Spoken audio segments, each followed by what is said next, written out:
There's just a few things on my mind after sitting and thinking about that, I guess, the rule video. Like, everyone, like 10 people, everyone gets a card from 1 to 10, but everyone needs to make 10, and there's a card numbered 10. So does that mean that no matter what, like, what happens if you go over 10?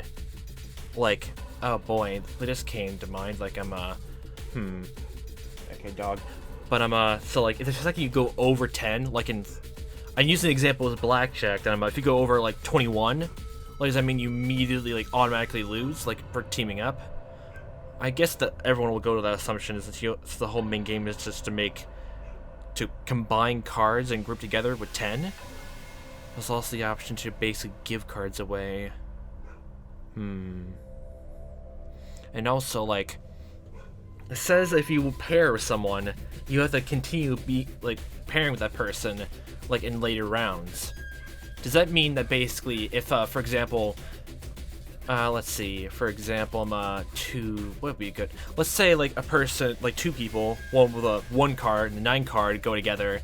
Doesn't that mean that the next round comes and they get, like, 2 very high cards, like, for example, 6 and a 7, they're over 10. Does that mean they immediately die? Or does that mean that they'll round up to, like, 20, like, multiples of 10? Or the very second, like, they, like, die is basically just gonna, like, I want you to die, screw you, have fun. Or the people who have pairs are, like, automatically, like, you arrange to have the lower cards. That's something to think about.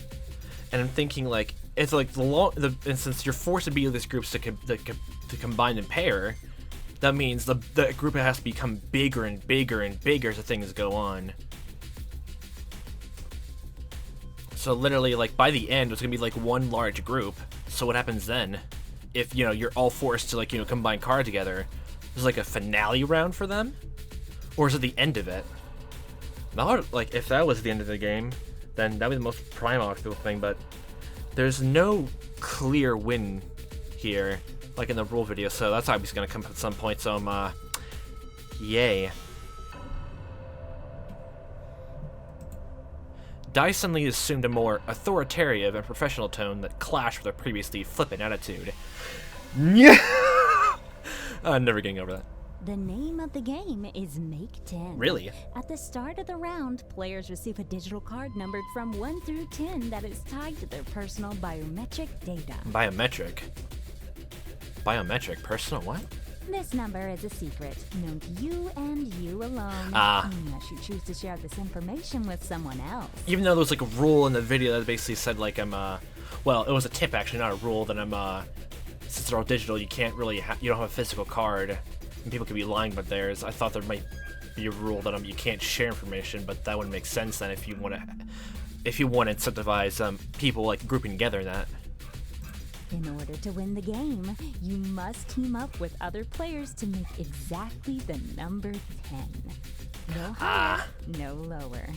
Exactly 10. So again, what happens if someone, like, is grouped into, like, paired up in a group? Like, let's say, like, in the late game, there's like 3 people, like, by the second round, I assume, and all their cards are high. Does that mean they automatically die because they're all forced to combine their numbers together? Like, Jesus. Did I mention this? Like, does that mean, like, that basically means that the person with the number 10 card is, no matter what, for this first round, they're goddamn, they have to split up. And my dog is continuing barking, so I'll be right back. Okay, back to this. So basically, whole lies deception thing. Oh, not thinking about that. It makes sense to, like, what the romance and friendship options come into play since people have to group together. But biometric data, personal biometric data, what is that? Before the game explains, let me just look up what biometric means. Body metrics are body measurements and calculations related to human characteristics. Oh, like vitals? I don't even know what that. I don't technically even know what vitals means, but from what context I've heard the vitals in, it's like people's, like, technical measurements. So, like, inches? In what way? Oh no. Wait. So, like, for this round, it's personal biometric measurements. So That correlates to some part measurement of their body. So what the next round is going to be something different about them? Curious. There are 3 options at your disposal to help you make 10 with other players. These are combine, trade, and give. Yes. It's nice to actually hear, like, I guess, like, have it process in our mind even after listening to the video. I actually rewatched the video several times. Trying not to, like, have it snake on your brain just to be sure, though. These transactions are performed by having the parties involved place their hands on the designated terminals. Designated terminals, which I assembled from parts of existing computer consoles. Some parts of the lines are not voiced. Each transaction consists of 1 primary terminal and 1 or more secondary terminals. Transaction consists of 1 primary terminal and 1 or more secondary terminals. Secondary. Primary terminals control the transaction, determining which action, combine, trade, or give, will be undertaken. The secondary terminal will show, I guess, like the outcome of it? Like, what would they be for? Secondary terminals, however, are passive. They have no control over the action taken by the individual stationed at the primary terminal. Combining allows you to add your card value to another player's in order to reach a higher combined value. Combining allows you to add your card value to another player's in order. Okay, yeah. I guess give is like, why would you actually give your card? Wait, does that mean when someone dies, like, someone is granted a card, like an additional card at random? Oh, that's how it's gonna spin it, but later editions, like when people have things over like 10. Oh wow, actually that's cool. Once those cards have been combined, however, any future transactions require the approval of both parties. Yay, consent forms. For example, if you have a 4 and your partner has a 5, you can combine them to make 9. If you then want to partner with the player holding the 1 in order to make 10, all 3 players must place their hands on the panels provided to authorize the transaction. Like fingerprinting. Trading allows 1 card to be swapped for another. Trades can only be performed by individual card holders, not by those who've already combined with the team to make a higher card value. A person cannot trade with another party who does not have a card to give. This is a given. Giving allows 1 party to give their card to another, receiving nothing in return. Alright. Giving cards is also restricted to individual players. Giving cards is only given to people who aren't grouped together? Oh yeah, also that it says like people who are grouped together, the smallest card will be killed off. Oh boy. Giving a card to another player results in the card donor's score being reduced to 0 and renders them unable to partake in any other transactions. Oh yay. Unless they receive a card as a gift from another player. Oh boy, the joy and gifts of giving. It's Christmas. The recipient of the gift has the option to choose which card they wish to use in future transactions. Alternatively, they can opt to combine their cards together at a single terminal. Any person who fails to make 10 with the other players will lose. If more than 1 person hasn't managed to make 10, then the player holding the lowest number will be declared the loser. Wait, so if like a group is paired together and they can't make 10, does that mean if like 2 people had like cards that don't add to 10, does that mean their group is all dead? So basically the second you combine with another person, like based on which person has the lowest card in that group, the whole group dies? Oh boy. Simple concept, but complicated rules since following it. Simplicity breeds complications. Having no card at the end of the judgment period results in an automatic score of 0, and will place lower than those who haven't made 10. In the event that there is more than 1 person without a card, the loser will be chosen at random from between those players. Yay. The game will run for 5 days. Transactions may only be performed on the last day. All transactions must be finalized before 1,000 hours on the last day, at which time judgment will occur. 1,800. 1,800. before 1,800 hours. Like, what? Is that a like combination of all 5 days? No, I doubt it. But what? Judgment will reveal the final scores, and then the loser will be punished in whatever way I see fit. Oh, yay. And remember, there is no way to verify whether the other players are lying or telling the truth.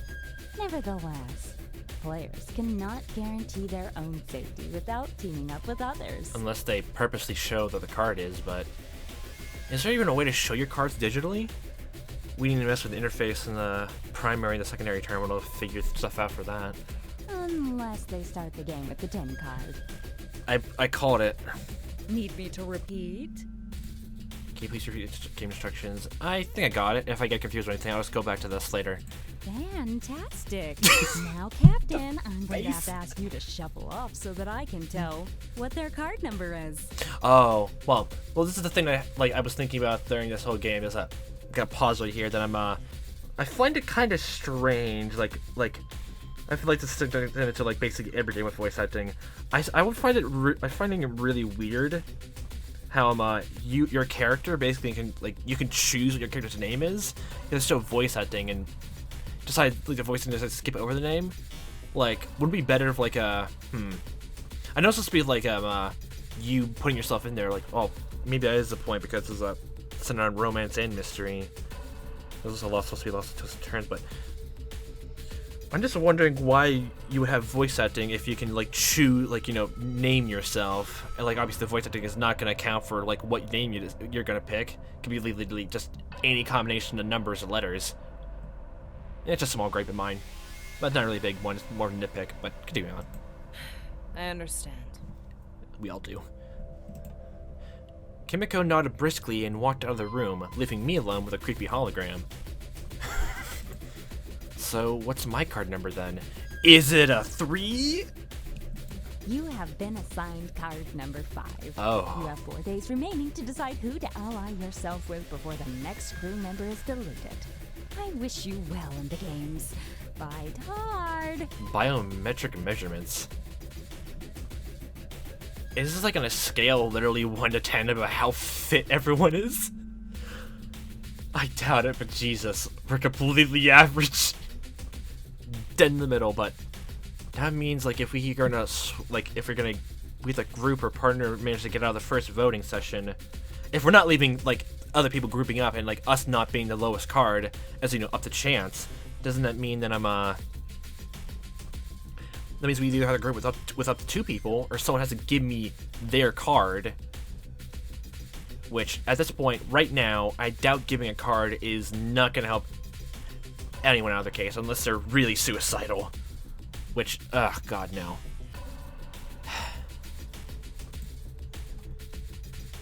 Dai tossed off a flippant 2-fingered salute that felt uncomfortably cheery given the circumstances. In the blink of an eye, the malicious Dai was replaced with a concerned face of eye. She's scary, isn't she? I am so sorry. There is nothing I can do to prevent Dai from taking control of my interface. Oh boy. And it just reminded me that we can romance the AI. Oh no, how is that gonna play out? Oh god, oh boy. Don't worry about it, I know it's not your fault. Oh yeah, I've been looking at the flowchart and I'm I guess the lineup for how things are gonna progress in the game. I don't know what to make of it. And neither is it yours. Oh boy.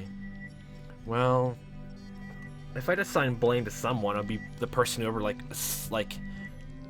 put us in escape pod and put that tag on. If I'm going along with the theory that the tag is what initiated the whole AI virus thing, which it's the only possibility. Doubt it, or someone among here put it themselves. But that would mean that person has to be some sort of programmer or something like that. Had very inverse about the mechanics and programming of the AI systems. Pardon? After cohabiting with the humans for such an extended period of time, I have developed a basic understanding of human psychology. You likely blame yourself for the deaths of the other crew members. Oh boy. Am I mistaken? They saved me, but I've only brought them pain and suffering in return. How can I not blame myself for what's happened? I'm the reason this whole thing started in the first place. In a way. I guess you could say that, but it depends, like, since we're amnesic, we can't really think about that too far without getting a basic existential crisis, and I already had my fair share of those before, so let's not get into the territory. Plus, if my theory is right, it's basically whoever put the stuff on the pod you're in, Bob. It's not really exactly your fault. It's not really. No, you are not the reason. You are not the one killing crew members. It's each other. That culpability lies solely with the program. Please, do not make yourself into the villain. Ooh boy. Some of the Everett's personnel have already lost sight of the fact that it is the system they should be fighting, not each other. Yeah, I actually see that as a theme in these kind of games too. Like, everyone wants to fight within the rules of the system laid out with them, instead of trying to, like, go outside of it. But literally, like, always in these kind of games, like, I guess the simplest one is with, like, the werewolf game, which I think was mentioned in a few other games. That I'm, literally for, the several few first rounds are always going to be trial and error while you try to figure things out. And then a plan to try to, like, overthrow things. So literally these games either happen, like, how these stories either come out, it's either two outcomes. Either the person who started this whole thing decides, okay, that's enough, you can go home, I'm free now, or just people overthrowing it.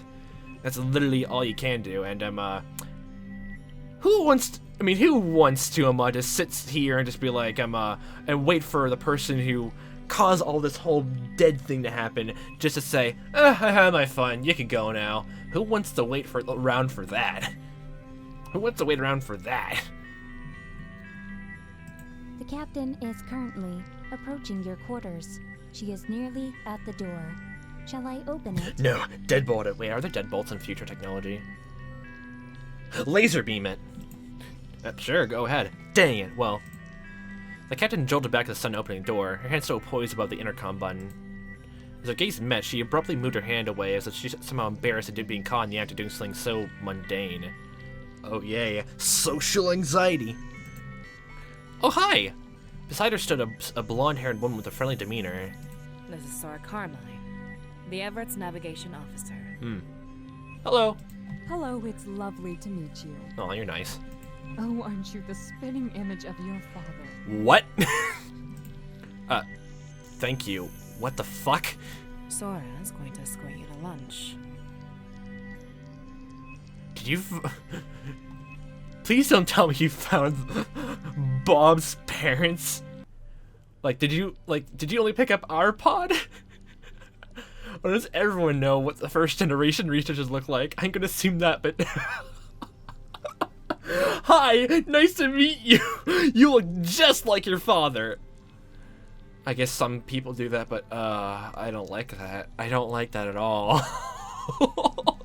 If you don't mind, that is. It's so nice to have a new crew member on board, and we'd love to get to know you a bit better. You're all my daughter Melody's been chatting about for the last few days. Ah. I'd love to come, but I haven't had much of an opportunity to meet the other crew members yet. Well, I've got my own duties to attend to, so I'll leave you in Sora's capable hands. In my perfectly good hands. The navigation officer gave the captain a cheery wave and made me follow her down the hallway. I was sorry to hear about the loss of your parents.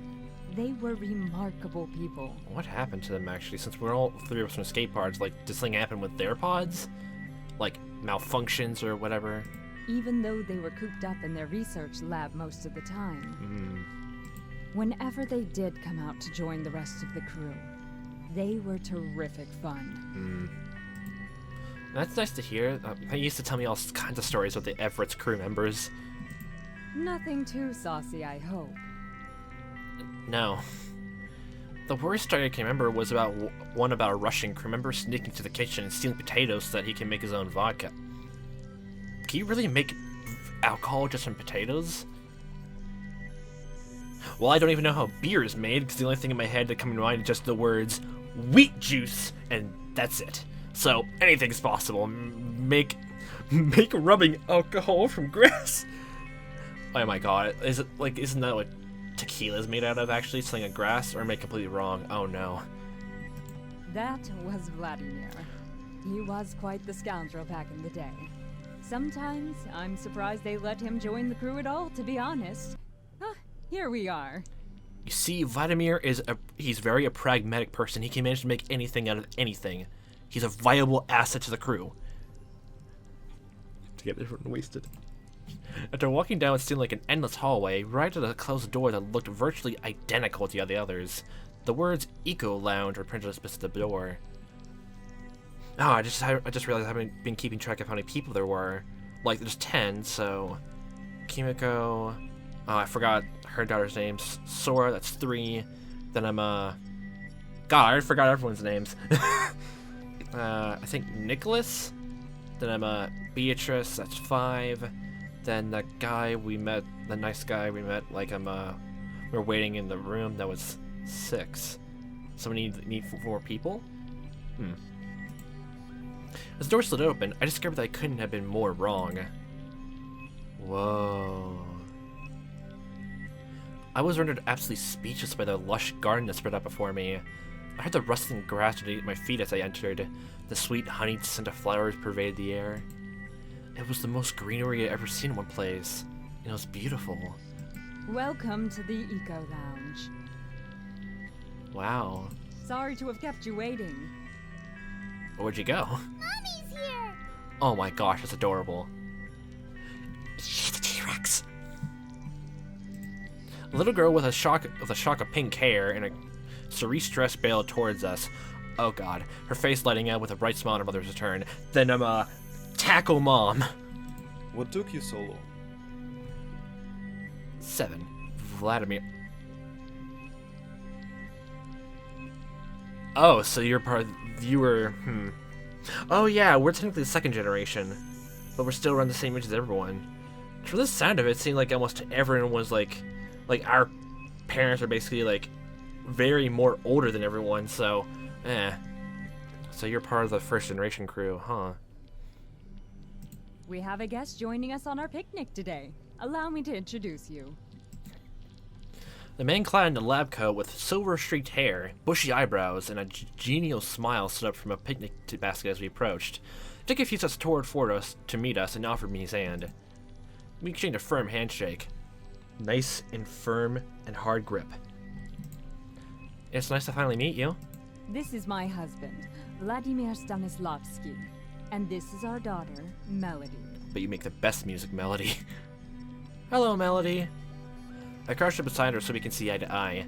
She had a tight hand in her mother's skirt, but didn't shy away from me. I'm 5 years old.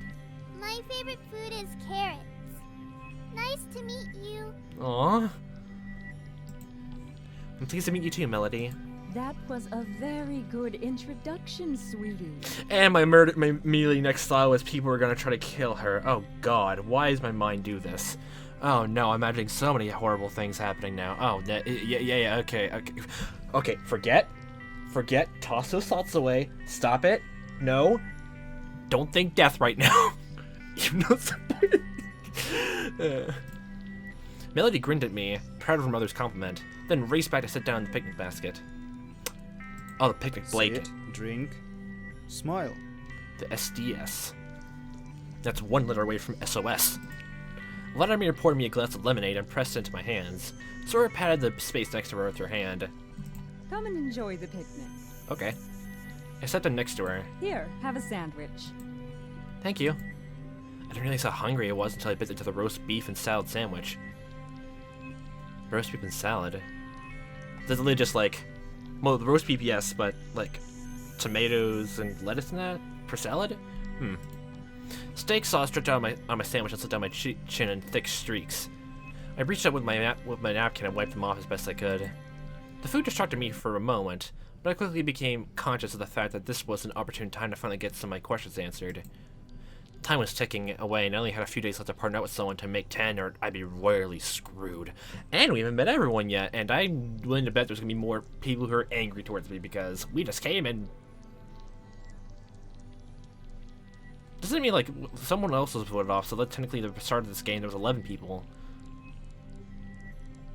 Well, we were unconscious, so those technically 10 active participants. So, do you guys need a partner for the Deletion Game? I'm still new to all this, and I appreciate any help I can get. I don't mean to be rude, but we're here to enjoy our day together and not to burden Melody with such thoughts. Please, keep speaking about that to a minimum. Okie dokie. I'm sorry, I didn't mean to touch on a sore subject. Oh boy, like, since there's a family on board, like, there's a brother and sister, I think, for Beatrice and Nicholas. Oh boy. Yeah, so no matter what, like, there's obviously gonna be, like, a loner in the group or something like that, but we have groups of people who, like, love being around each other, so, yay. Don't worry about it. You didn't know. I awkwardly returned to my sandwich. Melody seemed oblivious to what had just transpired and decided that was the perfect time to introduce me to her plush dinosaurs. Yes. This is Fred, and this is George. Are you holding Fred? She enthusiastically held up a green Tyrannosaurus and a purple Stegosaurus. I guessed right. Hi, Fred. Hi, George. Here, you can play with George. Next to the plush Stegosaurus, I immediately went into character. Roar. Roar! We dinosaurs shall rule over this land. It shall be named Garden Land. That's a silly name. Let's call it something else. Yeah, even for my standards of make-believe playing, that's terrible. Bob, think of something else. Ah, curse your sudden but inevitable betrayal. I know what we should do. We should climb trees instead. Now looking at all the trees, they're all gosh-dang curvy. What the heck? What the heck? They're all so curvy. Really? I finally get the chance to play with dinosaurs in a spaceship and she already wants to play something else? Yeah, your naming skills are going bad. You see, you already made a bad impression of yourself. To a little kid. Get your act together. What? Nothing. Alright, we'll have to go climb some trees like the monkeys that we are. Ready? Daddy! Melody, be careful up there, sweetie, and try not to damage the trees. You don't want to ruin all of Katashi's hard work. Assuming he or she's a gardener. I don't know Japanese names. Yes, Mom. Plus the whole fact about localization, first and last names, yeah. I turned around as Melody scampered off away from me. I gave chase, and we were soon ducking and weaving through the small cluster of trees at the edge of the room. We spent the rest of the afternoon playing various games as our parents looked on from their picnic blanket. Okay, Melody, last game. Everyone is getting tired, and we need to get cleaned up for dinner soon. Okay. Okay. Can we play one game of hide and seek? Oh boy. Sure, you go hide and I'll count to 100. Make sure you shut your eyes. Mom, make sure they shut their eyes. I will. Now off you pop. Now I'm gonna cheat. 1, 2, 3, 4. Hey, Hi. Yes? listen. You seem like a good kid and we'd like to help you out if we can. If you tell us your number, we'll let you know if we can team up with you. Probably not this round, maybe later. If we can't make 10, then no harm done and we promise not to tell a soul what your number is. Sounds fair? Oh god. I just realized something. Just from this one conversation of, we promise to tell your number is, this implies to me that right now, if you tell someone what your number is, basically they can kill you right now, and unless they, that you count as an active participant until like the end of the game, the end of this first round with cards. So if you have a card, which it's gonna go great with you teaming up with someone, like combining, and they don't want to combine it, you would kill that person and steal it with and since they brought up you have to have your hands pressed to authenticate the process. Yay. Tell them your number, don't tell them your number, lie.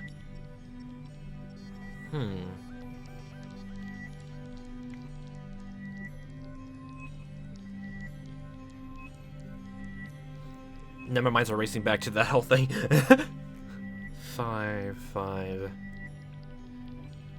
Literally at this point, no, with the group they have, it's gonna be 3 if they want to keep their whole family alive. So at this point, it's practically impossible.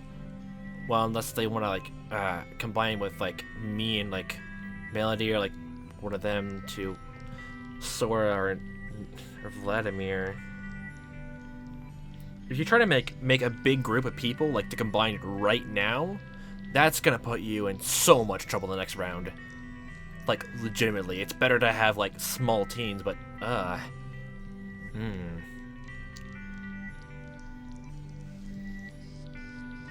let's be goody two-shoes, then. You promised not to tell anyone else, right? Of course. My number is 5. Ah, I see. I figured. We can't help you out, I'm afraid. Yeah, it's a middle-of-the-road answer, and everyone has to have that, so yeah. That's too bad. Thanks for asking, in any case. It was a middle-of-the-road answer, and if because of our number, we have to either have a card given to us, or pair up with 2 other people, so yeah. Well, I better go find Melody. Ready or not, here I come! Sora gave me a warm smile. As soon as I turned around, I noticed 2 pink pigtails sticking up from a nearby flower bush. It seemed that Melody forgot to take her hair into account while hiding. Psh, what are you talking about? That's part of the natural flower bushes. I feigned ignorance and searched for a few minutes, just to make her happy.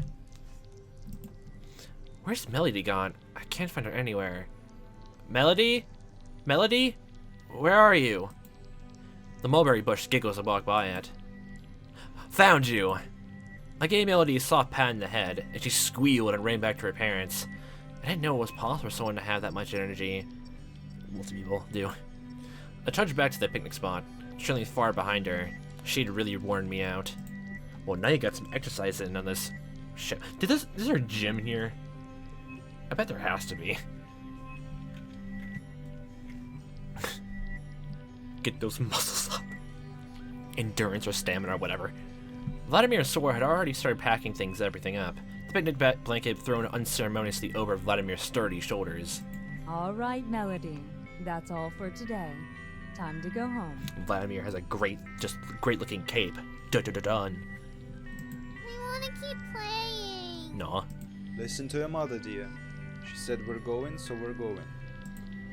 She huffed, sulking in response to her mother's decree. Okay. Thanks for joining us today. It means a lot to us. No problem. Sora pulled me into an unexpected bear hug. It was surprising, but welcome. She squeezed me tightly before pulling away. Her hands were planted firmly on my shoulders as she looked me right in the eye. If there's anything we can do for you, let us know.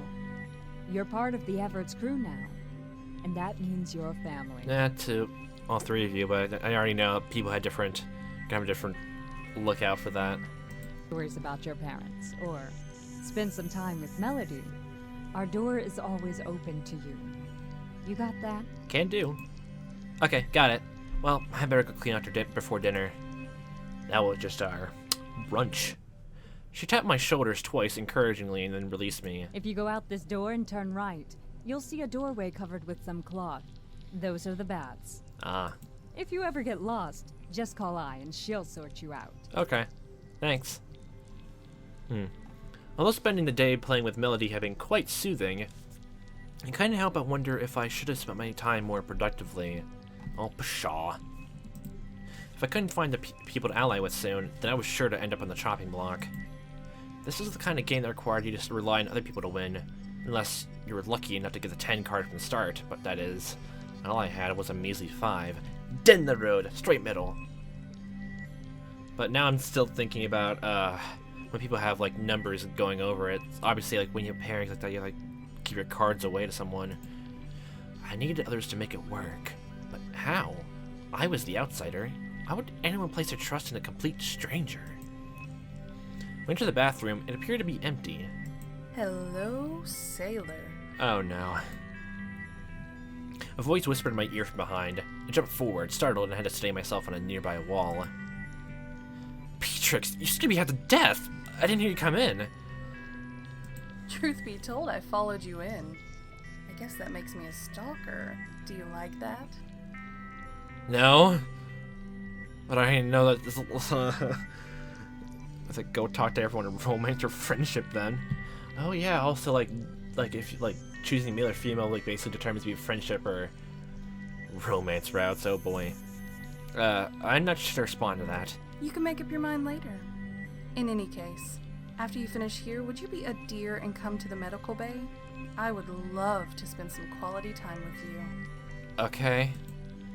She emphasized the last sentence by dragging her eyes languidly over my body. Okay. What about dinner? We don't have much time before it starts. Don't worry. I'll take care of you. This isn't a meeting you want to miss. In what way?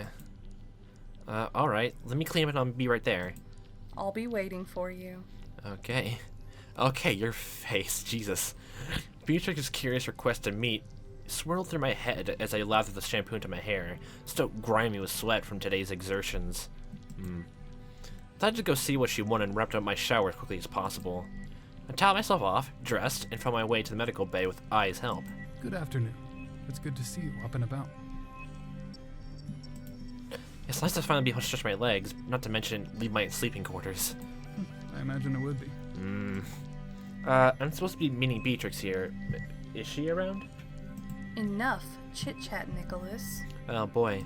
Apparently so.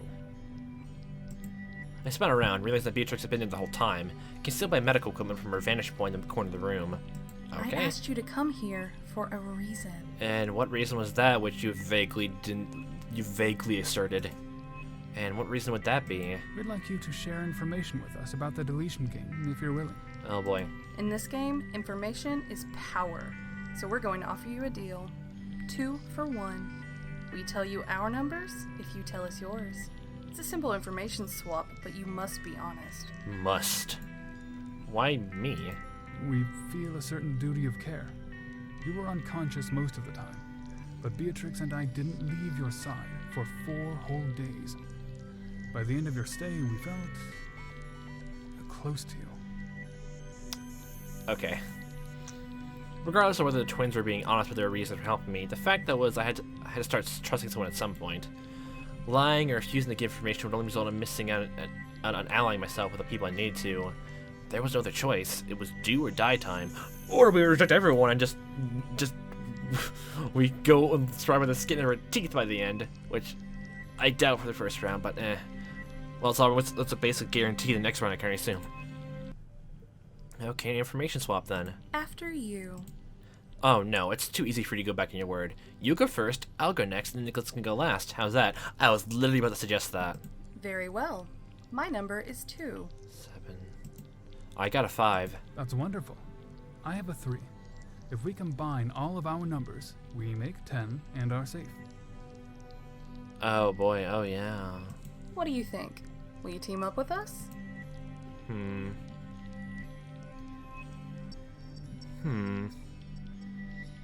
That's one way to go about it, but an immediate group up for 3 people? I guess actually that's... Yeah, thinking about it more, that's probably the lowest a group can go at this point, so that's one way to go about it. Simplest way to go about it. Easiest. And their families, like the other 3 have stuff to do and focus on, but I kind of want to know more about the other people, to be completely honest. Like I guess not. I'm not completely rejecting the offer. It's like it's the easiest way to go about it. 3 people, so 3 and 2 that makes 5. So far, that's like the smallest group we can make without then next round we have to group up with more people. Oh yay. Now think about it, is there a possibility that basically every round there's gonna be like that same person who has the 10 card this round and gets continues on to the next with the same 10? I doubt it, but it's there. And they probably have the biggest advantage of staying alive, and Jesus, no one wants that. Can I time to think this over? Of course. We still have 2 days, so please think it over and tell us what you think as soon as you've decided. Time is of the essence in this game. So, all the voting's happening on day 4, right? Because or the results are supposed to be displayed on day 5 or day 6. I'm trying to remember. We need sort of technicalities. So, day 4 is when voting happens. Day 5 is when the votes happen. Well, when the results are displayed. In any case, I believe that Beatrix promised you dinner. So now that we've finished our business, let's move on to something more enjoyable. In what facet? Nicholas brought our place a roast beef and vegetables laced with gravy. Oh boy, everyone likes roast beef around here. Roast beef? I had some for lunch today. Well, not that I mind. Our chef is a stickler to keeping to our allotted rations. Any meat he cooks is eaten at every meal except for breakfast until it's gone so that it stays fresh. Any meat cooked is eaten. Oh, He cooks the meat like I'm beginning of the day and then like sports it out for the rest of the stuff. That makes sense. Logically, it makes sense. But one can't help but lament on their palate's behalf every now and then. I like meat though. Pork chops and steaks, it's just delicious. The three of us shared a comfortable meal. I was shamelessly flirted by both twins, and occasionally I flirted back. The time flew by, and before I knew it, I found myself yawning into my hand. Bedtime, I think. Okay, time to sleep in the med bay and not my guest room. If your quarters are too far away, you can always share mine, you know. Oh. I think I'll manage, thanks. Yeah, we don't want any lewd activities this early on in the game. Oh boy, I can't imagine. Well, I don't think it's ever gonna be that bad, but... Or else I probably wouldn't have played this because, Jesus. Like, even if I was comfortable with that. Like, eh. Exhausted from the past day's activities, I shoved down the hall to my room and rolled to bed. The tension I'd felt earlier had somewhat dissipated, replaced with a serene, calm feeling. For too long, I fell asleep. I woke multiple times through the night. Some part of me still couldn't believe this was actually happening. I couldn't really be fighting for my life, could I? It's always the most mundane. It all seemed so surreal, like part of someone else's vivid nightmare. I was staring up at the ceiling, contemplating my situation when I heard the door to my quarters open. Startled, I immediately sat up. It's only me. I'm sorry if I startled you. Does this place have no privacy? I squinted through the dim light. It's difficult to make out a face, but I knew from her voice that it was the captain. I was grateful for the darkness that obscured my disheveled appearance and the tangled mess of blankets strewn across my bed. I certainly would have fallen far short of the captain's exacting standards. What time is it? 0430 hours. I'm sorry for the intrusion, but I must speak with you away from the prying eyes of the other crew members. 4:30 in the morning? Okay. What about? Skipped dinner last night. Is it safe to assume you were together? Yeah? What did they want? Not as any business, but they asked to swap information for the Deletion Game. And did you? Swap information? Sure. Listen to your concern. Even so, I just want you to be careful. I may not know you very well, but you should be aware that they probably aren't being completely honest with you. Well, we didn't have a choice, like, choose whether or not to hand our information over, so what goes around right now stays that way. You should be aware that they probably aren't being completely honest with you. The Vogels are not to be trusted. Oh, yay. I'll decide that for myself. Very well. But if you do decide to trust them, then you should be on your guard. You wouldn't want to wind up dead because you trusted the wrong person. I must go. If you need to speak with me again, ensure that it's after hours. I'll tell I to make my quarters available to you, should you wish to visit. Okay. Thank you. Now go back to sleep. You still have a few hours before breakfast. Before I could blink, the captain disappeared from my room, leaving me alone with my thoughts once more. They're planting the idea that I'm Logically, technically speaking, it doesn't make sense why I would, want to, manipulate someone's trust. Well, you already basically said what our numbers were. Let's say want, someone to die or something like that? Well, I need to get information, how the terminals work before I can manage to figure anything. That's how, these sort of things happen. Then I'm on, with people tricking other people, it's usually just because one person's lacking information. And if I was in this game, I would, try to fiddle around with how the terminals would work. Plus secondary, even though it doesn't seem like it has no purpose, it has to be a reason for why it's there, right? Oh sure, sleep, she says. How could I possibly sleep knowing that the Vogel's offer might be nothing more than an elaborate ruse? I thought I was all set, that everything would be fine, that I had other people to work with. How hopelessly naive of me. Yeah, that's why I said we talk to everyone else first. You haven't even met everyone either. After a few hours of restless sleep and some horrible dreams involving chewing my own teeth and insects crawling my ears, okay, it was finally close enough to breakfast for me to get out of bed. Chewing my own teeth. Okay. The day held nothing but anxiety for me now. Today was the last day before the deletion game. And the last day before the deletion game actually took place. For all I knew, I could be the one fated to die tomorrow. Well, if we can't find anyone else to like combine with right now, like, you know, today, then we have to go with the Vogels. We have to talk to everyone else for today then. I walked down the corridors of the ship, gazing at the stars through the windows, and made my way to the dining hall, checking the map on my personal tablet every now and then to ensure I was the right path. Oh, wait, yeah, I forgot. There is this whole stuff. I didn't look through this yet, actually. Oh, there's a lot to look through.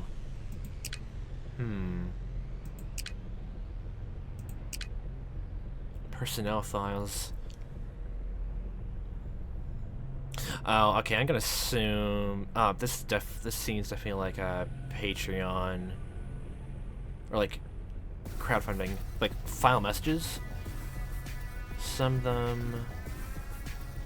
Yeah, some of them are usernames and some of them are actual names, so... I guess that's what it is, Deletion Games. The videos and... just important stuff. I'll look at them my own time. Seems like backstory for like how the ship functions.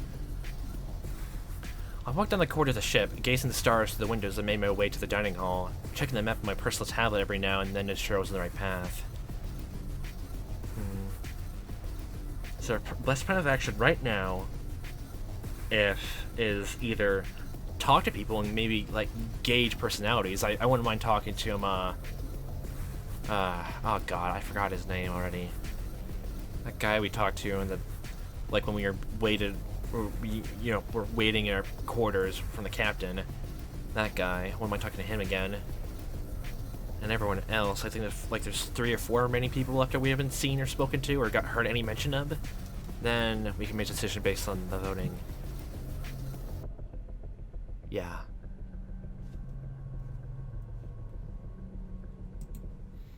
Suddenly, a pair of hands seized me from behind, grabbed me around the waist and hauled me backwards to an unknown room. Okay. As soon as I was released, I spun around frantically to face my attacker. Okay, there's a knife. Grab.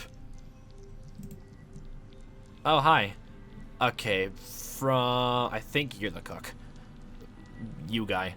A man and a young woman stood before me, enigmatic smiles painted on their faces. Standing there with her hands in her backpack straps, the girl with vivid blue hair seemed particularly proud of her handiwork. None of this seemed quite as pressing as a gleaming knife the man held in his hand. He took a few steps towards me. I see our guest has arrived at last. Yes, quote-unquote arrived. What do you want from me? The man advanced closer. I shrank back in fear as he flipped and caught the knife with a practiced hand. After a few tense moments, he offered me the knife handle. Care to do the honors? Cutting a cake? I'm sorry, what? Katashi made lemon tart. Tart.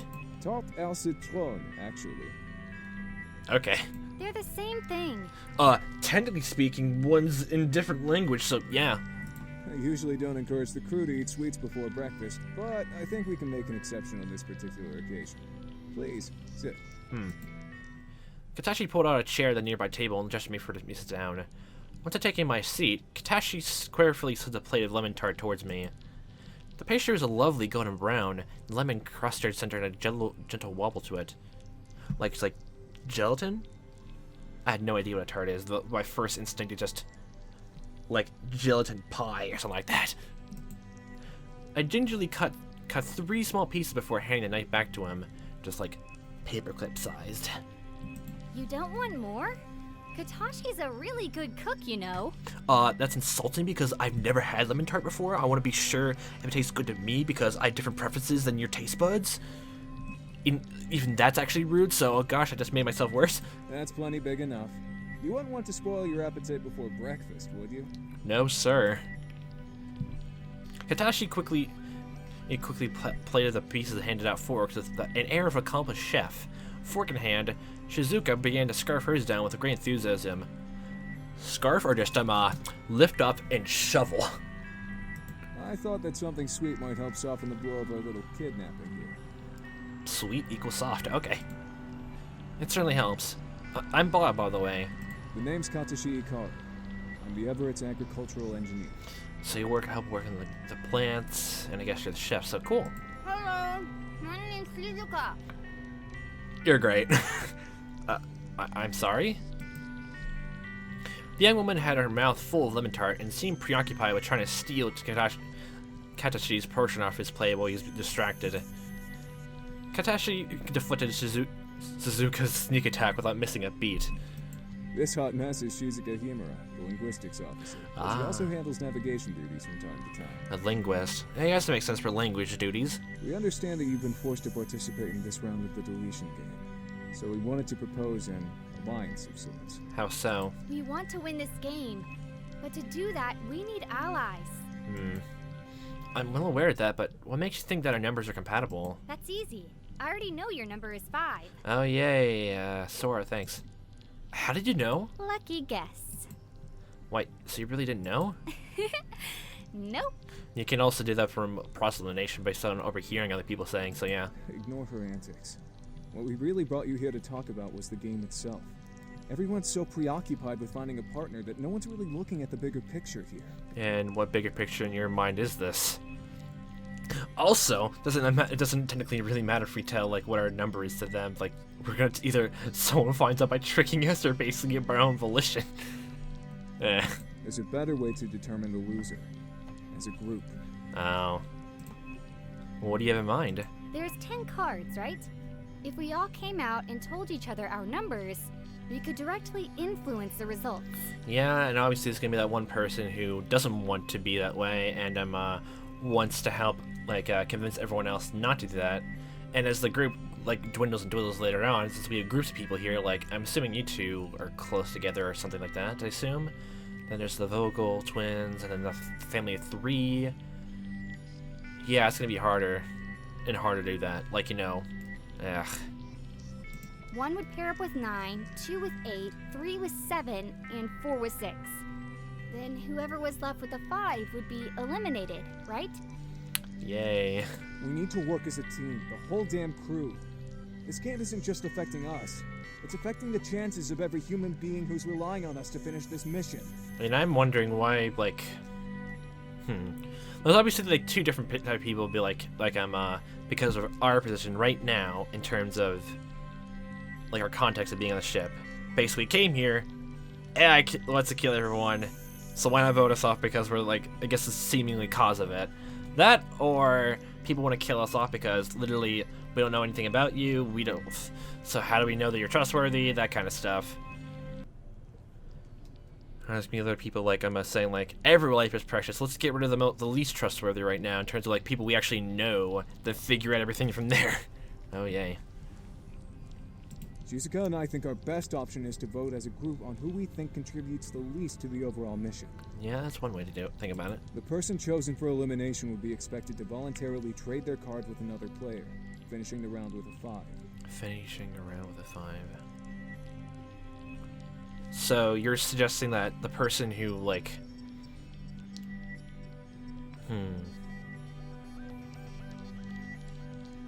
So we're the dead center, and you're suggesting the person we chose to kill off to have our cards swapped out, and we join and pair up with someone else. But if everyone has a group of 2, that means the next group has to be a group of 4s to everyone else. Oh boy. With everything out in the open, there'd be no need to backstab each other. Yeah, but later on, thinking about it later on a line, that's not easy either. The person with the 5 card would still die. Maybe so, but I've already tried working the numbers from every angle. There are no loopholes, no cheats that would allow us to all move on. Trust me, I've looked. I can certainly believe that based on what your profession is so far. Looking things from different angles, language, context, syntax. I guess this is how, well the rules itself are written. The best we can do now is decide as a crew who should be sacrificed. I hate what this game has turned us into. We all used to be such good friends. I'm waiting for that one person who's completely mad and angry to everyone else, but yay. We're going to propose our idea at breakfast this morning. And the more supporters we can get, the better. We know that the captain is willing to support us. Now it's just a matter of convincing everybody else. You don't need to give us your answer now. Just think it over. I will. Worst case scenario, if we can't get the crew to agree with us, then we'll team up with you. Katashi has 2 and I have 3. Oh, yay. Oh, I see. But Beatrix and Nicholas had told me they had 2 and 3 as well. Someone was lying here, and I didn't have a lot of time to figure out who. Alright then. We should start heading over to the dining hall before anyone notices our absence and begins to get suspicious. Literally, like, if one of the, like, likely here... thinking about it. Literally all, like, I guess in terms of... If it was had to be, like, either group of was lying... Not this way. Since of how our structures worked, basically, all Beatrix had to do was, like, lie and say her, like, hers the low number, we see our number, and then what was it? Then Nicholas, like, chooses the number that combines all of us to make it 10. That's a simple lie right there. And here, basically, our number was out from the beginning than that, so... Which is more trustworthy? Not really, neither is more trustworthy, but eh. Now it comes down to demeanor and all that. To people we don't know.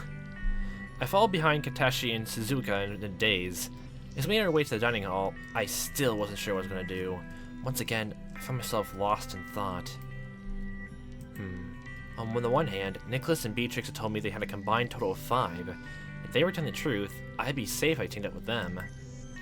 On the other hand, Shizuka and Katashi claim they can make a 5 using the exact same numbers, throwing down on both parties' proposals. And what about the captain's assertion that Vilgas weren't trustworthy? She'd known them much longer than I had. Then again, she might be lying too. Can't trust anyone! If I supported Katashi and Suzuki's idea to vote on who should be deleted, then there was a chance that they would vote against me, declaring me the least useful crew member. And to be honest, like, I can completely buy that.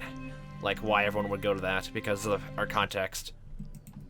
I've only just gotten here, they've been fine for 2 decades without me. There's no way they consider me essential personnel. If you vote as a group, however, I could at least make a case for why I shouldn't be killed. I was young, smart, and if given enough time, maybe they will let me stay and prove myself. It's trying to be a lot fairer than leaving me to chance or skill at some stupid party game. I jerked at the unexpected sensation of a hand on my shoulder. No touchy. We're here. Oh, yay. I've been staring at the floor, rooted to the spawn from the dining hall. Right. Thanks. Well, it's time to go inside and determine how the rest of the rounds will go from here.